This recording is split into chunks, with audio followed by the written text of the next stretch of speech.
What's going on, everyone? I am your host, Tremel Thompson, and welcome to the Progressive Action TV show. It has been one great week for the movement. For those who don't know, this past Saturday, May 14th, we had a workers and riders MTA rally addressing various issues. It was done at the Church Avenue station in Brooklyn on a B&Q. And, a lot of people leading up to the rally was like, Tremel, why did you choose that station? I didn't want to tell them beforehand because, I just didn't want it to get out there. But that is the home station of MTA chairman Janno Lieber.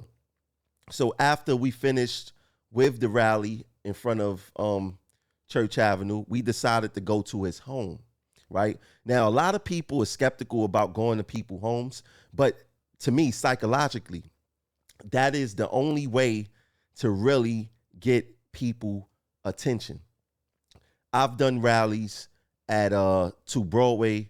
I've done rallies at MTA board meetings. I've done rallies going across the Brooklyn Bridge, caskets and everything.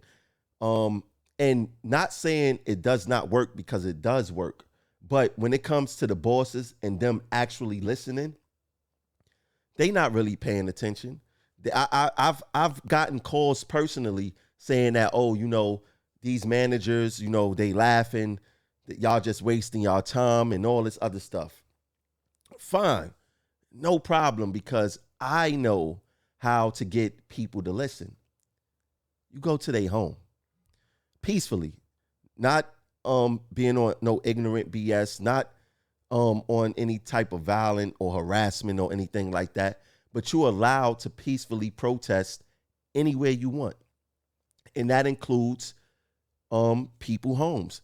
And unfortunately, when it comes to these bosses, these executives, the only time they listen is when you embarrass them in front of their peers. See, the MTA don't look at or don't care when they embarrass us in front of our peers all the time. Do you guys remember at Stillwell Terminal that I exposed years ago of them putting up a board saying learn from others of people incident reports? This company spends a lot of effort trying to embarrass us in front of our coworkers, embarrassing us in the media, embarrassing us in the public, and there seems to be no recourse on it up until last Saturday, May 14th.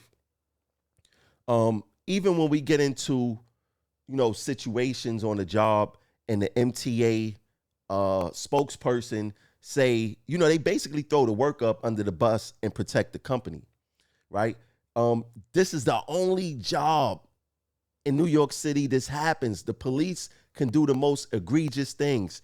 They do not get publicly thrown up under the bus. Firefighters could do something very egregious. They don't get publicly thrown up under the bus. But when it comes to transit workers, we make one mistake. We get publicly thrown under the bus by the MTA communications people, by their PR people. They throw us under the bus and protect the company. But now we're starting to shift the dynamics here a little bit. We're starting to go to their homes. We're planning more rallies at Janno Lieber's home, different times, different days, and we're gonna different type of themes. We're definitely going to bring the casket to Janno Lieber house. We're going to do a host of other things, and it's not only going to happen at his home. We have issues in 3 categories when it comes to our issues that comes to progressive action. Discipline is one, so labor relations, they're going to get addressed at their home. Workers' comp, they're going to get addressed at their home. And the guy runs workers' comp, he really thinks that he don't have to speak to anybody. He don't have to communicate with people. So we're definitely targeting workers' comp. So that's labor relations, workers' comp, and executive management regarding discipline, women's issues, and a whole bunch of other things that Janno Lieber could literally write a policy today and tomorrow to figure it out, right? To rectify the situation. So, like, one thing I keep hearing when it comes to women's issues, We can't make this, being pregnant is a medical condition. And if we can't supply or apply that same type of accommodation to a man, then we cannot do that. If that's the case, then how come NYPD found a way to, when their female officers are pregnant, to give them reasonable accommodation? The same thing with FDNY, the same thing with sanitation. But when it comes to transit workers, there's absolutely no reasonable accommodation. And what's sad and sickening of this whole thing is that we have our union president actually co-signing this narrative, right? I mean, he's friends with Pat Lynch. Why don't he ask Pat Lynch how to get it done? Or ask other union leaders in this city who provide reasonable accommodation for pregnant women how to get it done, because he's clueless on how to get it done. But it don't matter. The MTA know that they can get it done. I mean, I've personally exposed a manager giving his brother a job that I know plenty of pregnant women would love, an office job, instead of climbing up and down trains, instead of pulling 50, 60-pound garbages or driving a bus where your belly is hitting the steering wheel. I know plenty of women who would want that office job. But it seems as if management wants to take care of their own and do not want to take care of the masses and do right by the masses. So this is something that we're going to address. We're going to address it on their block, in front of their homes, at their doorsteps. And until they begin to listen, until they want to have the conversation, then that's when we will curtail what we're doing. Other than that, we're not stopping. We're not stopping. So all of a sudden now, since we went to Janno Lieber house, guess what? Now he wants to talk about safety, right? Oh, and I forgot to mention, when we left in front of his house, one of his neighbors seen me and wanted to talk to me about what the rally was about. And I explained it a little bit there. They was like, look, can I have your email or whatever? And we're talking an email, and they are like, wow, Janno is a very nice guy. You should talk to him. But I can't believe he's running a company like this. And I said, yes, it's 2022. And we are going through these things as transit workers, not only as transit workers, but as riders, also. And this person wants to take the conversation further. And I am going to speak with them further about the conditions that we're working in, because Janno Lieber do not care about transit workers. He politically do enough to act like he care, but he don't care. But he's going to start to care when his peers start viewing him differently on how he's running his company. And that's going to be the difference. And it's going to be a cold summer. And like I said, not only for Janno Lieber, for other executives in this company who want to treat workers as second-class citizens. But as I was mentioning a few seconds ago, now Janno Lieber wants to talk about safety. So yesterday, he had a press conference about conductors being assaulted on the job. One conductor was robbed while on duty, in the course of their duties, and another conductor was hit upside the head a couple of times with a glass bottle and suffered lacerations. And what I'm going to do is I clipped up like 4 portions of his press conference. It was a short press conference. I clipped up 4 portions to show you guys that Janno Lieber, it's one of 2 things. He doesn't care, or he doesn't know what he's doing. But it's one of the 2. It's not anything else. And I've mentioned this plenty of times. Janno Lieber is not a transit worker. He never was a transit worker. This is not his expertise. He got this job based off of his whiteness. Let's just call it for what it is. His whiteness and his status in the world of what he really does, which is development. He develops properties. That's his forte. Transit is not his forte. He don't know anything about safety. He don't know anything about service. He don't know anything about protecting workers or anything like that. He don't have empathy for us, right? So this isn't a job for him. He was put into this spot by Cuomo as acting, and Kathy Hochul made him the permanent chairman for now, but he does not have a clue. Janno Lieber is actually clueless when it comes to transit worker issues. So what I want to do is that I'm going to play a couple of clips.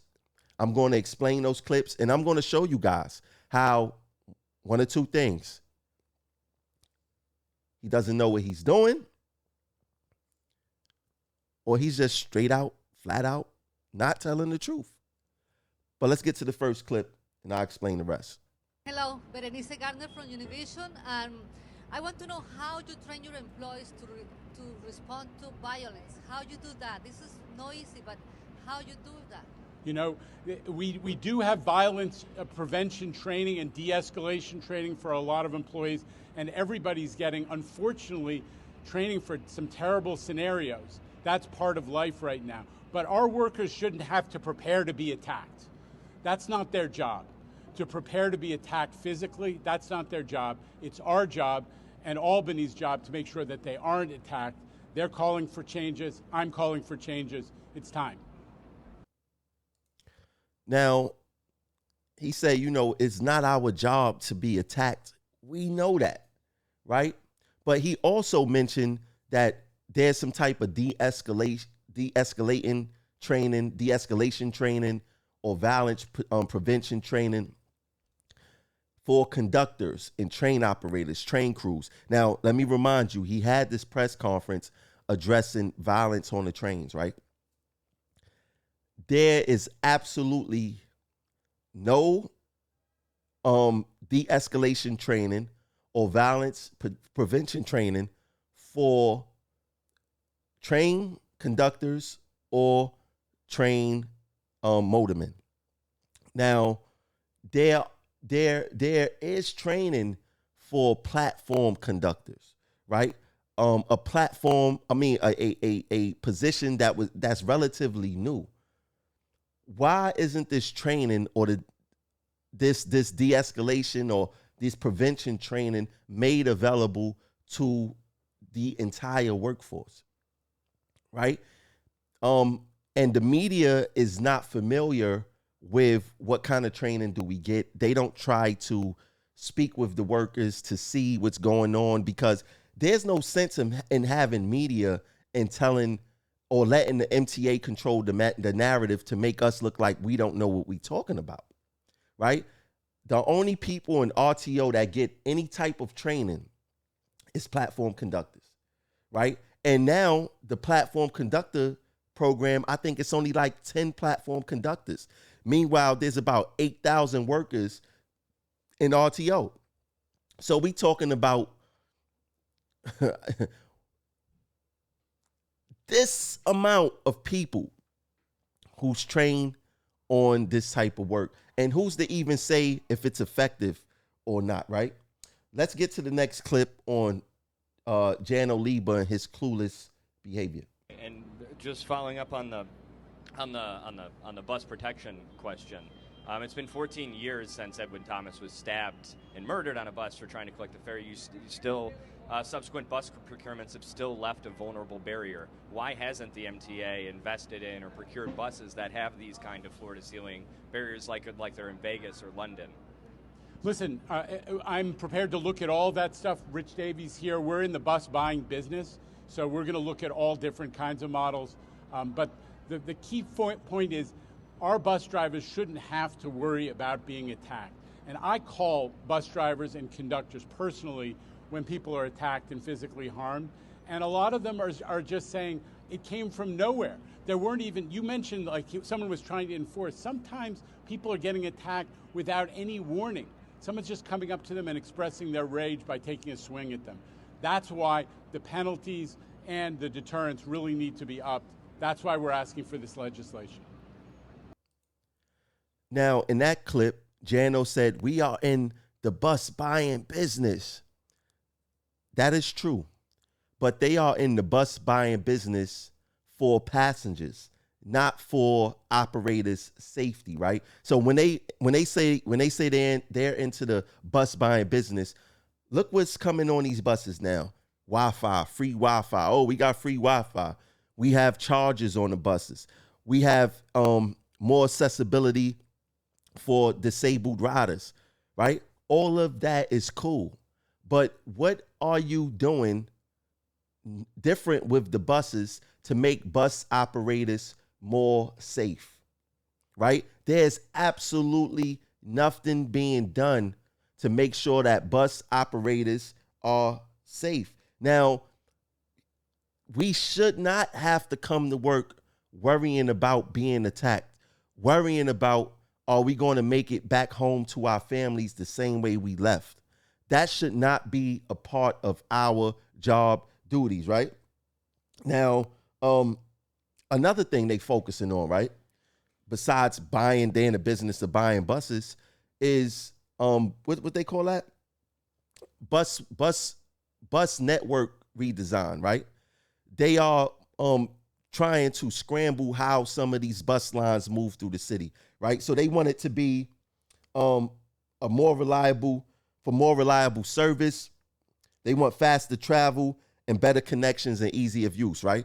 That's what the bus network redesign is. But they not, once again, talking about keeping operators out of trouble, keeping bikers out of trouble and out of danger. Why aren't they talking about moving bike lanes off of bus routes? There's absolutely no reason why a bike and a bus should share the same street, right? There's absolutely no reason, especially when you have these electric scooters, these electric bikes, cyclists.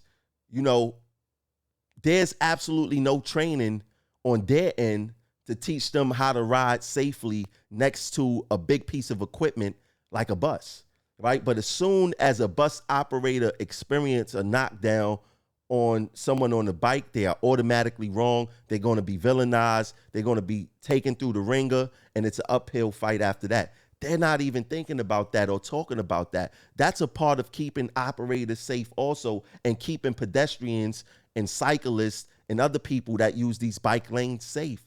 Is it about safety or is it about something else? Now, let's get into this. Let's get into the next clip real fast.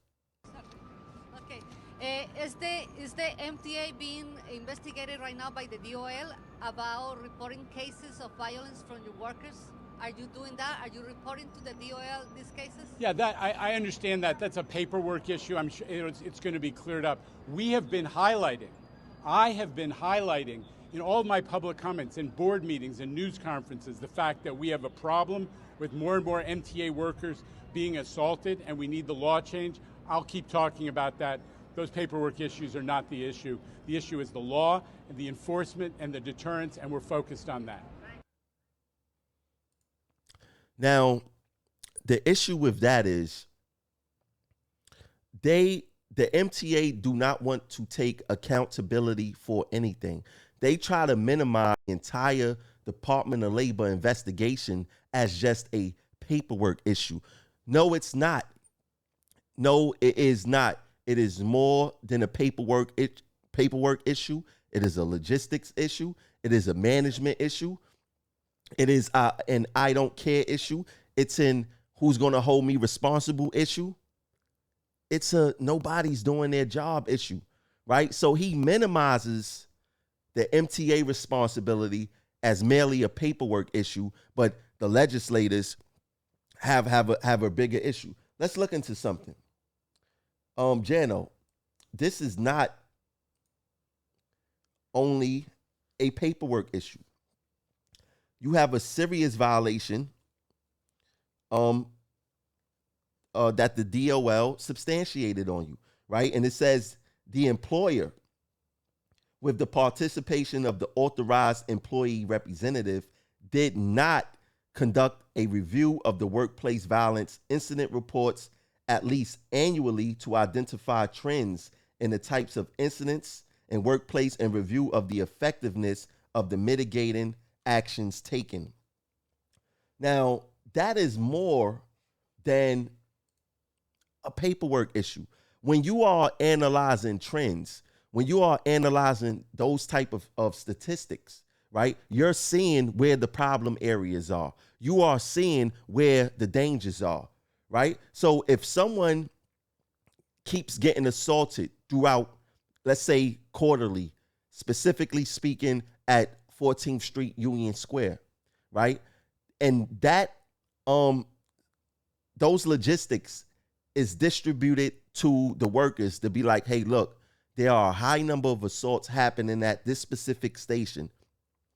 You should remain alert and vigilant at all stations, but be highly alert at this station because there are a high number of incidents that's happening right here, right? So that paperwork that you're trying to minimize is very important because guess what? We don't get any information. Like I explained in the past, back in October, a conductor was shot in the face with a BB gun. The person that was behind him, his follower, didn't even know. The people on that line did not even know because you guys do not have a reporting system to even tell the workers that there's dangers on their lines or in the communities in which we work. Like we should know, specifically like bus operators. Bus operators drive through numerous communities. They should be aware of not only the crime that is happening on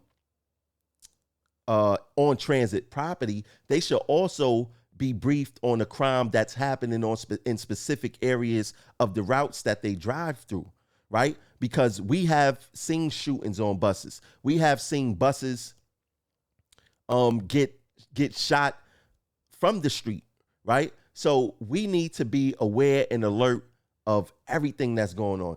Isn't this you guys' motto? If you see something, say something. But coincidentally, you guys are seeing, you guys are knowing, and you guys aren't saying anything to alert workers of the dangers that we face on our jobs. Right? So let's get to the next clip real quick. Is a crime. There are only certain categories of transit workers that are specified in the law. We want to make sure that attack on any transit worker, a station cleaner, a supervisor, one of the people who supervises the cleaners. We want to make sure that everybody is protected. And we also want to make sure that there's no confusion because right now, certain kinds of attacks, including spitting, are treated as violations, like fare evasion. You get a ticket. And the other thing that's important is if these aren't properly categorized as misdemeanors, as crimes, then then you need somebody to have actually witnessed it to penalize it. Thank you. So we want that corrected in the law. And again, Senator Comrie has put a bill in the Senate which does exactly what we're asking to make it clear that attacks on any transit worker are a crime and let there be no confusion that spitting and other kinds of attacks are also crimes punishable by crimes. We're hoping that the Assembly will take action and be able to follow suit with Senator Comrie. Now, he lost me in part of that speech. He said crimes punishable by crimes. I don't know what he meant by that, but that just shows you that he really don't care about what he's speaking on right now. But as far as cleaners being protected, he mentioned that a few times. Why is the reason cleaners are not protected? I'm going to tell you why.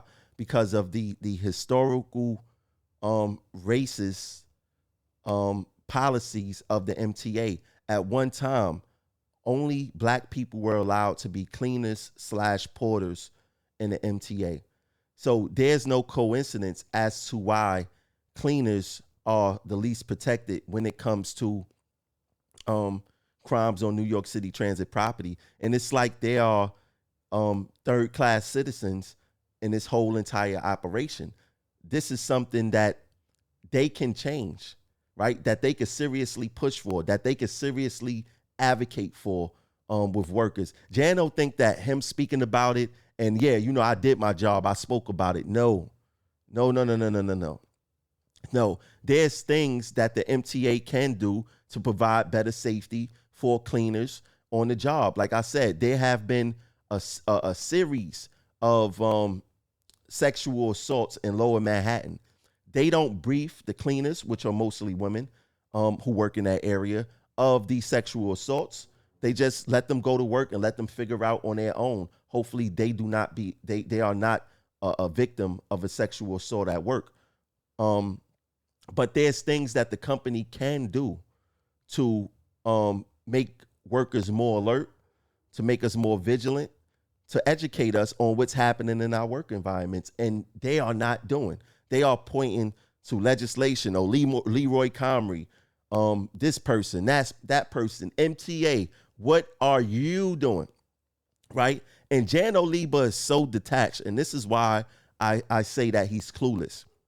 Right? He's so detached from reality.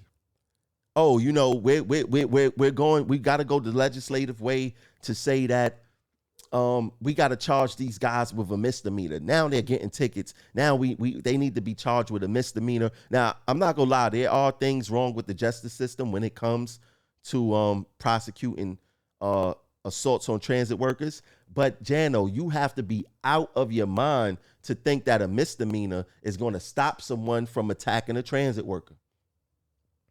Because this is what's going to happen, people. Once they're going to get that passed. I believe they're going to get that passed. And then once they see that the misdemeanor tag is not going to work, then they're going to be asking for more. Then they're going to be asking for more. Then they're going to be asking for more. And what's going to happen? Transit workers going to still be getting their behinds kicked at work because these people are not doing what they're supposed to do to protect us. A misdemeanor is not going to stop one of us from getting spit on, smacked, punched, a bottle hit upside our head, or any of that. And one thing I want to bring up right here is, do you guys remember this? Cuomo signs cleaner assault bill in victory for TWU Local 100. Do you guys remember when the union was trying to push this on us and sell it to us as it was a victory? They tried to sell us that like it was a victory, as if, yeah, you know, we finally got it. We got this, we got that. What about those stickers that's on the train that say that assaults on transit workers are punishable by up to 7 years? What is that? Is that a lie? Was that a lie? Like, what's going on here? Nobody have gotten 7 years for assaulting a transit worker, right? But what they try to do is sell us this propaganda, act like they care, or whatever the case is. Now, they are not fooling us at Progressive Action. They may be fooling some union reps. They may be fooling some people who don't know any better, but they not fooling us. And this is why the rallies are not going to stop at their home until they really put together real, tangible solutions to these problems, right? And these solutions to these problems start with accountability. It start with being honest, and it start with a real plan, right? We don't want to hear Janno Lieber say, oh, you know, it's only paperwork, to try to minimize their responsibility and their accountability to this issue, to this problem, this serious problem, right? There are hundreds of transit workers out right now because of assaults, right? There was a news article that said that 2,500 workers were assaulted within the past year, right? 2,500, that's a lot. That is a lot. And the MTA do not have a solution to the problem. Their solution is passing the buck, like I said, to NYPD, to the mayor, to legislation. And I'm not saying that they don't have any responsibility, but the MTA cannot deny what their responsibility is. And that's why we are here, to make sure to educate the members, to tell you, no, yeah, you know, NYPD, mayor, the legislators, they have a responsibility, but our job have a responsibility also. They don't have a choice to protect us. They have an obligation. And that's why the DOL hit them with numerous violations, because they don't want to own up to their obligations, right? And Janno Lieber, once again, he want to play off of your ignorance and just say, hey, our obligation is only paperwork. That's untrue. That's not what the Department of Labor report says, right? It's all in logistics. Now, are you saying that this paperwork isn't important? Like what it doesn't play a role in the assaults? No, there is different things that the MTA can do differently to make us more safer at work, or if not more safer, make us more aware of the things that's happening on MTA property. But they don't want to do that for two reasons. They don't want to substantiate our claims that we work in a war zone, that we live, I keep saying live, that we work in a hazardous environment, which will substantiate our claims for hazard pay. They don't want to do that. So they would do everything in their power not to give us hazard pay. And that's even to minimize what their responsibilities are on New York City transit property. Now, this is something that I found very interesting. Not even interesting. You know, the union is all about smoke screen and mirrors, and they play the same game that the MTA play. You know, they work with management closely to screw us over, to make it look like that they care, to make it look like they have our best interests. And we all know that it's far from the truth. So the MTA and the union did press conferences yesterday. And the union put up a tweet. Now, everyone knows that this tweet was directed at Progressive Action. They put massive press turnout for our presser protest. I don't even know what a presser protest is. Oh, I get it. They did it for the press to make it look like they care. Led by Division Chair Donald Yates and Vice Chair Sean Battaglia, about bus operator assaults. At least 8 TV cameras, plus print and radio coverage, raising awareness and calling for action like NYPD, MTA police riding buses. Now, look at that picture closely, people. Look at that picture closely. Let me make it a little bit bigger. Make it a little bit bigger for you guys. Look at that. Look at that picture. Now, they say that, you know, we had at least 8 TV cameras, plus print and radio coverage and this and that. You know, congratulations. You had more press, print, and radio coverage there than actual members. That was one great job. Right now, they keep talking this, that we are together, we are a union, we are this, we are that. It's that's a lie. That is a lie. It's every department for themselves, right? It's every department for themselves, right? Why wasn't a stations rep there and stations people were there? Why wasn't RTO people there, right? Why wasn't other employees in positions where they could be assaulted there for support to show real, true unity? Because they will fool you. This union will fool you. They not thinking about being unified with the workers, right? They not thinking about being unified with all the departments, right? They want to be unified with the MTA. That is who they want to be unified with. What a coincidence that both the MTA and the union want to have all of a sudden an assault rally after we went to Janno Lieber house, letting him know that we are not safe. And also, the MTA and the union want to have a press conference on the same day, 2 hours apart. They planned that together. That shows you that they are more focused on working together, the MTA and the union, to control the narrative on things that seriously affect the workers. Now, I've taken a lot of time off, not attacking the union, staying away from that, focusing on the MTA, but that's changing moving forward. We're getting back to doing what we do. No more, I needed to take that time to focus on the MTA. But this right here, this showed me that they are back in business. They are back working together to screw over the members. Do not fall for the smoke screen and mirrors. Do not fall that we're union brothers and sisters. It's all BS. Thanks for tuning in for today's Progressive Action TV show. I'll catch you guys later. Peace.